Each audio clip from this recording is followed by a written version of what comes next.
Hey friends, this is the Mrs. Wolfie from Our Half Acre Homestead, and today we're going to make peameal bacon.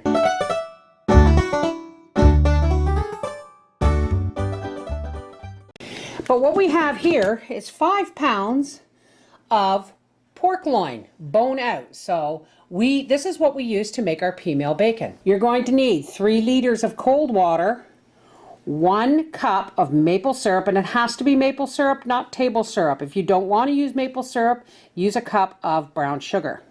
You're going to need two-thirds of a cup of coarse pickling salt. You can use kosher salt, but it cannot be iodized salt. And you're going to need a teaspoon and a half of DQ pink curing salt. Please don't substitute for a teaspoon and a half of Morton's Tender Quick or anything like that. It won't work.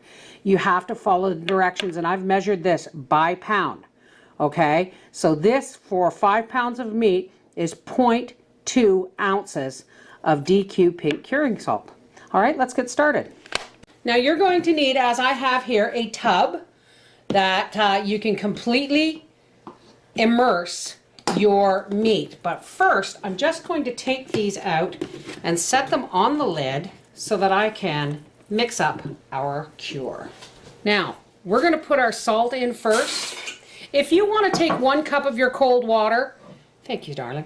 If you want to take 1 cup of your cold water and warm it up to melt your salt, that's fine, but it's really not necessary because this is going to sit in this bin for 7 days in the fridge. We're going to put in our maple syrup, and I'm going to rinse out my maple syrup cup here with some water. Make sure we get it all. We're going to put our 2 liter of water in. Where's my spices? Can you pass me my spices, honey? We're going to add our pink salt right in there, teaspoon and a half or 0.2 ounces. And you're going to need a half a teaspoon of peppercorns and 1 bay leaf. We'll put those in there. And the last of our water. And I'm just going to mix this to make sure it's all melted. Well, it's not going to, the salt's not going to melt right away, but I mean, it's going to have a week, folks. You just want to make sure your pink cure salt in there.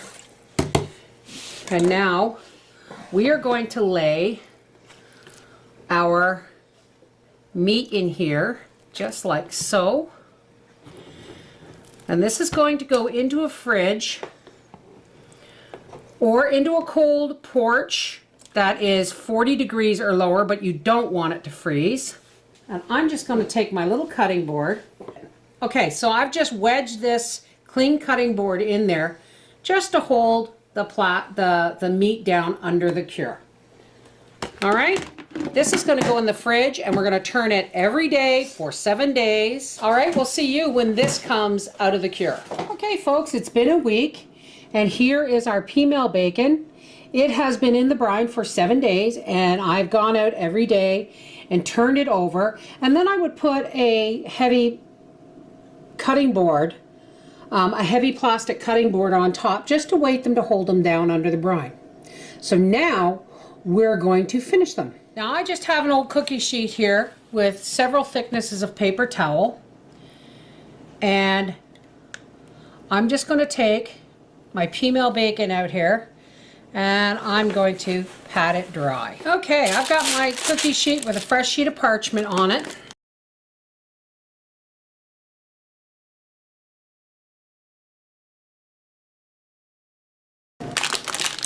And I'm just going to take some Bob's Red Mill cornmeal. Now I know they call it peameal bacon, and you can use yellow peas if you want, but I just use cornmeal. Because I've cut these in pieces that will just suit us because it's just Papa and I. So one of these will last us a few breakfasts. And I'm just going to roll these in the cornmeal. Okay, I'm going to cut me off a little piece and fry it up. And then I'm going to, while it's cooking, I'm going to put these in vacuum seal bags and pop them in the freezer. All right, we'll be back when I have these couple of pieces fried up for tasting. So there it is, folks. 10 pounds of packets of peameal bacon.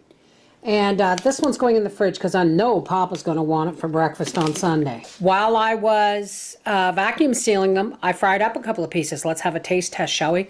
First, I want to give you a look at just how lovely. Look at how lovely that is. Mmm. Oh my gosh. You know what? This is really, really delicious. It tastes like store-bought without the bite of the extra chemicals. They must put extra chemicals in the store-bought stuff because I used DQ Pink Cure Salt and this is delicious. This is really good. This is the Mrs. Wolfie from Our Half Acre Homestead saying nothing tastes as good as meat that you've raised and processed yourself. Take care. Bye.